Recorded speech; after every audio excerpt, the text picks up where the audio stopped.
Dow says his supervisor can get you a deal for 3 to 5 years. And I love Dow for saying that. You gave him the head of the Kensington firm. The former head.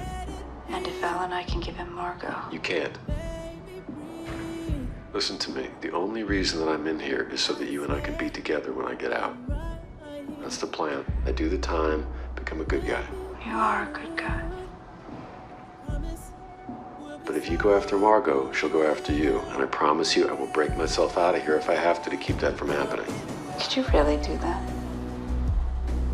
But I'm not going to do that. Because you and Margot are going to leave each other alone, right? Fine. We're so excited to have you here. Thank you. I'm excited to be here. And on International Women's Day. Yes. Yes. And what better way to celebrate than having an actress who's on Shondaland? I mean, nothing better. Shonda's all about the girls. So tell us about how excited you are that season 2 is finally premiering. It's been a little while since we saw you. It's been a while, and I'm really particularly excited about season 2 because I feel like the show has really found its stride where it wants to live. It's really funny this year.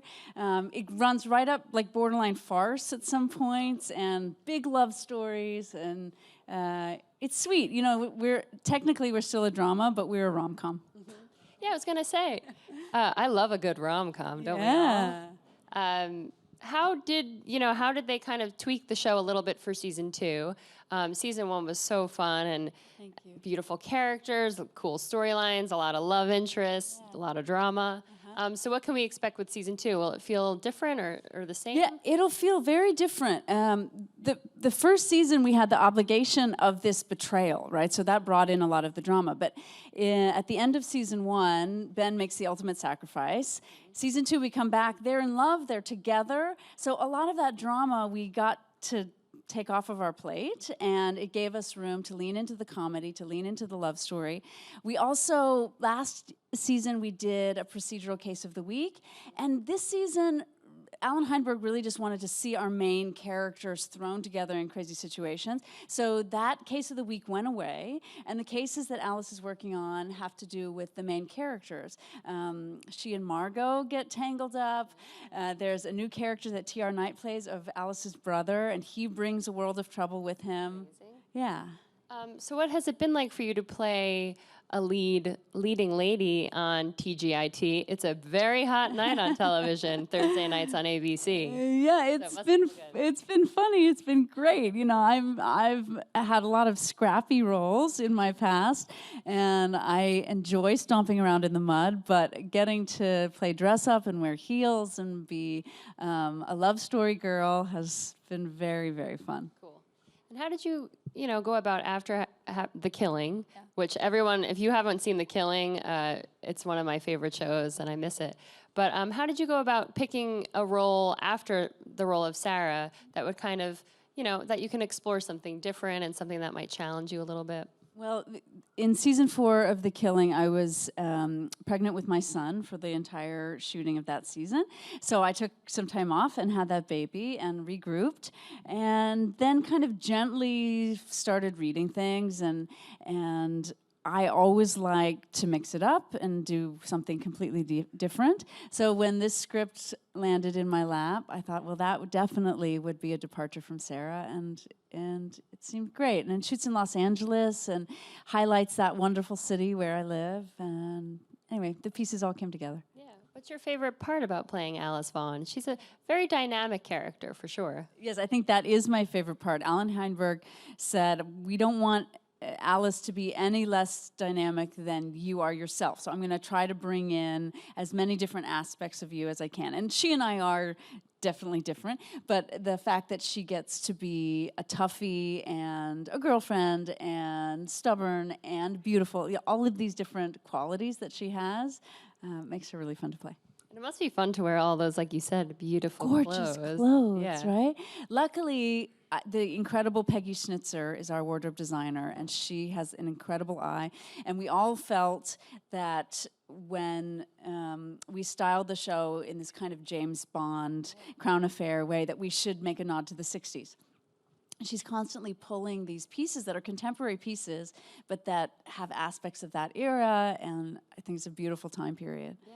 What's it like playing opposite the wonderful Peter The Krause? wonderful Peter Krause. Parenthood and 6 Feet Under, Yeah. and gotta love him. He's just the best guy, and sweet and warm. All those qualities that he shows in his roles are 100% true about him. And he's having a really good time because he's never been asked to play that kind of like 007 suave. So we both feel like we're getting an opportunity to play dress up in a way that we haven't been given before. Yeah. What's the most fun part about playing, you're kind of investigating all these cases, you're a private investigator, and he's kind of a con man, but you still love him. How did you kind of get into that mindset of these roles? Well, I don't know. I mean, mostly he and I are invested in that love story, and I like to think that Alice actually is quite a bad girl. She's just found a legal way of getting away with it. And he is on the bad boy side, but actually he's a really good guy. So they recognize in each other something that the rest of the world maybe doesn't see. Yeah. And as you said, season 1 ended with him kind of Yeah. taking the fall for you. Exactly. So is Ben going to be in prison at the start of the season, and what's He going to is. happen? He is in prison at the start of the season. He may not stay there very long. How will you get him out, Alice? Tomorrow night, you'll find out. What can we expect from season 2? What kind of drama is there going to be? Are Ben and Alice going to make it? Because we've seen them go up and way down. Well, there are definitely some big challenges that show up. Two big challenges, one from his life and one from mine, that test our love. But, I mean, I'd like to think that at the end of this whole story, they end up together. So that's where my sights are. And are you a Grey's Anatomy and Scandal fan as well? And do you watch those shows before The Catch? I was unfamiliar with Shondaland before. I gosh. know, before I joined Shondaland. So I definitely have had to do my homework, and I think that all those women are doing an awesome job. Yeah. And what's it like for you to be on TV? You've done films as well as television. What draws you to television, though? Is it the scripts that you're reading and the characters? Yeah, I think there's a great renaissance happening in television right now, both network television, obviously cable as well. Wonderful writers, screenwriters, playwrights are coming to television. They get to tell an extended story and spend longer with characters, which is really exciting. And it's a format which is allowing people to play more than features are right now. And so that's a wonderful place to be for an artist. Do you prefer the schedule of television as well? I hear that it's more, structured, and you're a working mom. You have 2 little kids at home. I do have 2 little kids. The schedule's grueling, actually. That's not a selling point for working on television, because usually films are more contained. TV, are long days and long months. But like I mentioned earlier, the show shoots in Los Angeles, and that's where I live, so that's been wonderful. Yeah. We were saying back, she's married to Alan Ruck, and I actually grew up with Alan's older daughter, Emma, at theater camp. And I was so like, isn't this cool. fun that we get to I talk? know, it's such a small world. What's it like being married to Cameron? He's awesome. He's the best. He's an amazing dad and very supportive. And my work was kind of exploding right when we had our first daughter, Vesper, and he just kind of took the role of dad and let me run. So he's great. And he was on The Exorcist. Yeah, scary show. Very scary. Yeah. How do you guys both, do you kind of help each other pick projects that you think would be good fits? Yeah, we definitely bounce ideas off of each other. I think both of us have pretty good instincts about what the right next choice is, but I brought this to him and definitely asked him what he thought about it, and we're a good supportive team in that way. That's great. And you have a theater background as well. You were nominated for a Tony Award. Yes, Thanks. round of applause. How do you go about choosing, I want to be on television, I want to try to go back to Broadway, I want to do a movie? It has to be hard to balance. And is it one of those things where you can kind of live with a character on television or in a play and discover new things about your character as you go along? Yeah, I mean, my first love was theater. When I was 21, I had the choice to make, like every young artist does, whether to go east or west, and there was no question that I wanted to come here first. This is where I felt most comfortable, and I spent 10 years here, and that was great. And then in these last 10 years, I've been having an incredible time kind of falling in love with the camera and telling a story in that intimate way. So I guess you just take one project at a time. There hasn't been yet a play to bring me back recently, but I'm sure that there will be in my life. Having little kids, I mean, this decade has been about like making my family, and theater feels a little trickier to do when you have little people. But anyway, it's all just about balancing it and keeping things, like I said about the characters that I choose, picking people that have insight into different aspects of your personality and projects, whether it's TV or theater or whatever. Anyway, just keep mixing it up. Yeah. Do you have a favorite character that you've played? It's impossible to say because every one of them I've picked because at that moment, that's what I wanted to explore. Yeah. Is there like a highlight, though, so far in your career where you look back and you said, wow, that's really the moment that I was so inspired to stay in this business and keep going? I mean, doing Who's Afraid of Virginia Woolf here in New York was a very pivotal moment for me because I'd been doing well in the city, but to get to do that kind of play with Edward Albee in the rehearsal room with those 3 other incredible actors, and the reception that we got here in New York was so amazing. That was fuel to carry me for a long time. Yeah.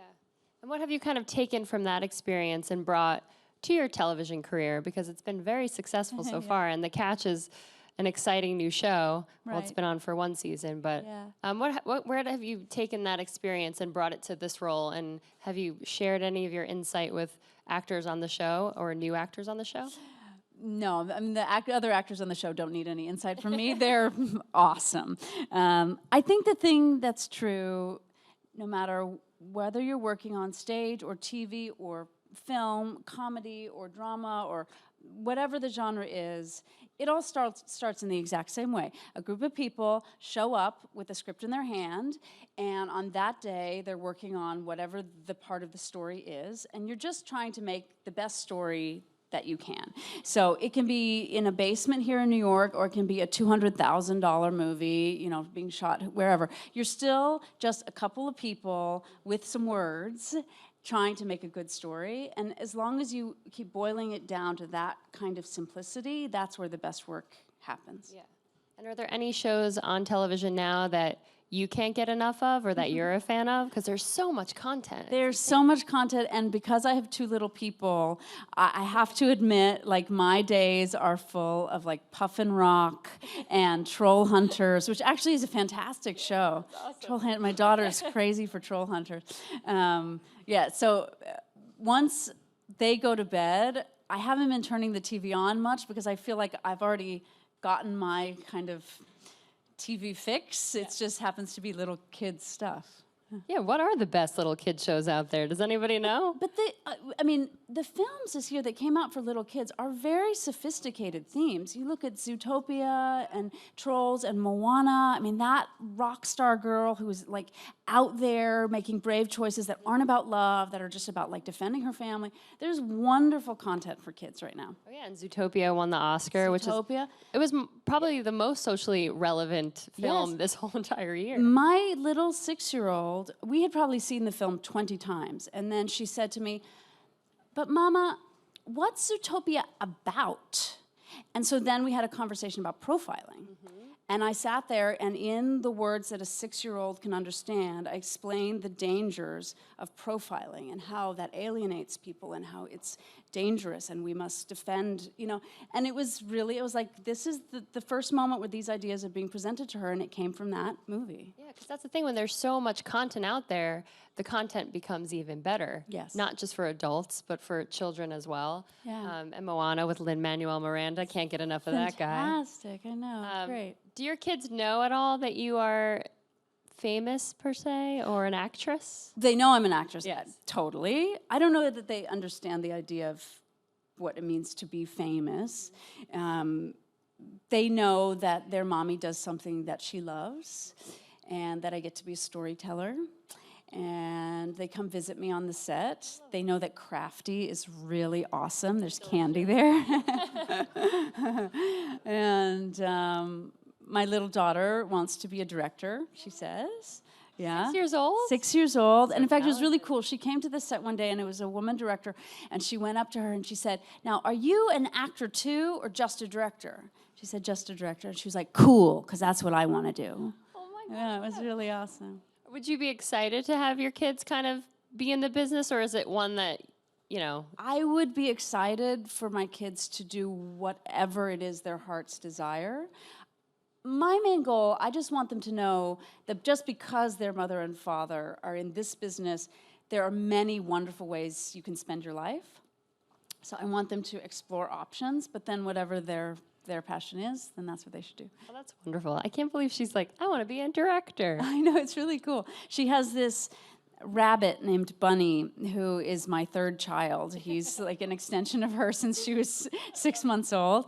And right now she's in the process of writing and directing her first film, which is called Bunny Saves the Day. Wow.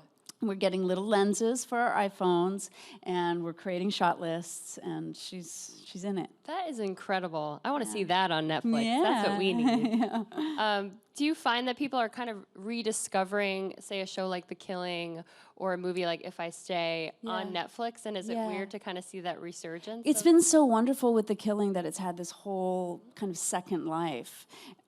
There was a wonderful group of fans at the time that it was coming out, and then now, I think especially because of the visibility of The Catch, and then they can watch this other thing on Netflix, I get stopped a lot by people saying, "I just binged the whole 4 seasons of The Killing," and I say, "I'm so sorry, I took up a week of your life," but it's great that show will live on. That must be weird to be recognized on the street, like, I know who you are, but what are you from? Yeah. The Killing was such an incredible show. Thank you. What do you remember the most from that time and being on that set and being nominated for many awards? And you were so great on that show. I loved it. Thank you. Venus Sood created this incredible world. She had answers to every single detail of her whole world. And there are clues for season 4 in the pilot of season 1. Like, she had it mapped from the very beginning. So to be part of a team that is that detail-oriented is an incredible pleasure. And then I got to work with Joel Kinnaman, who's like the best. So I think, my fondest memories, I think, are of those late nights in the woods with funny Joel, and we're doing some really intense scene, but in between we're like blowing snot out of our nose. We're laughing so hard, and then they say, "Okay, here we go," and we have to like pull it together and be in that dark space. Is the vibe on the Catch set a little different than that? Yeah, well, we don't have the darkness to kind of like, bounce off of. But it's a silly set too. So what would you tell fans? Tomorrow's the first episode of season 2. Yes. What would you tell fans to tune in for, and what could we expect this season? Well, like we were talking about earlier, it's a romp. It's a delight, and I personally think we're in a time where we all need a little relief. After we've spent however much time on the internet and the news and whatever before we go to bed, this is like a kiss goodnight. It helps you just to like put everything away and have a little laugh. Well, I'm so excited because I'm going to be one of those people that's staring at your face for hours. I got Grays, I got Scandal, I got The Catch, and then The Killing, and what else can I watch with you in it? But I do want to open it up to some audience questions. So, Hi, thank you so much for being here. Yeah, my pleasure. I also loved you in The Killing. I love that show. Thank you. I'm going to rewatch it. But in contrast to that, this is obviously, as you said, a lot lighter, but do you approach roles differently, like based on the tone, and like how do you kind of adjust to that? Well, that's the big question of any project you take, is like, what's the goal? What's the tone? We had a really interesting conversation in season 2 where an actor was playing a scene very kind of like seriously and honestly and naturalistically, which was completely supported by the text. But then he was asked to flip it on its head and bring in the humor, which he then did, and that's what ended up being the right way for that scene to play. But, you know, most scenes could be done in a million different ways, and so as actors, you get together, and with the director and the writer and whomever, you have to find that perfect tone, which I think is what season 2 is about for us. We knew there was a lot of potential in season 1, but we wanted to find the tone where the show would really shine, and it was a fun exercise this year. Cool. What's next? As we head into season 2, how has Alice evolved, and what has she learned about herself? What has she learned about herself? I mean, she's trying to be a really good girlfriend this year, and she's trying to do that with a man who, you know, last season was all about this betrayal. So this year she's like in it with this guy, and she's trying to move on. There's a very funny, I think funny scene in episode 2 or 3 where they have a fight, but it's not like big stakes, you know, life and death fight. It's just like a couple's fight, and she ends up like bringing up this thing again about how he lied to her for a whole year, and he's like, "Are you going to bring this up every single time?" And she's like, "Well, maybe, because you lied to me for an entire year." You know, she's trying to just like be in it and stay in it and work through those, you know, problems that we all kind of deal with in our love lives. You still had the wedding dress. I mean, you were ready to get married. I know, and we keep saying that we're married, that we're getting married. Although I don't wear a wedding ring, an engagement ring this season. So anyway, it begs the question. Yeah, the season 1 ended with a little hint that maybe they will, but then now he's in jail. Yes, he's in jail. It makes it Shonda's always hard. throwing us the curveballs. Yeah. All right, we have time for one more. Hello, thank you for being there. Yeah. So, before your career started, were you ever camera shy? And you was on TV, and what advice would you give to the people that's trying to overcome that fear? Yeah. It's the reason I came to New York first. In my 20s, some kids, it's amazing, you know, in their 20s, they're just willing to reveal themselves in that way, in a way that the camera, you know, the camera can see things that nothing else can see. I needed a slightly more distance. I was shy. And so stage was the right place for me to start. I mean, I guess my advice would be that actually all the messy stuff, all the mistakes, that's actually the best stuff. That's the gold. And so if you can be willing to reveal yourself, be willing to bring those most kind of vulnerable, ugly parts of yourself out and let the camera witness them, that's the most beautiful stuff you have to offer. Great advice. Well, we're so excited that The Catch is back tomorrow night at 10 p.m., correct? Yes. Make sure to watch it, and thank you so much for being here. We've loved having you. That was great.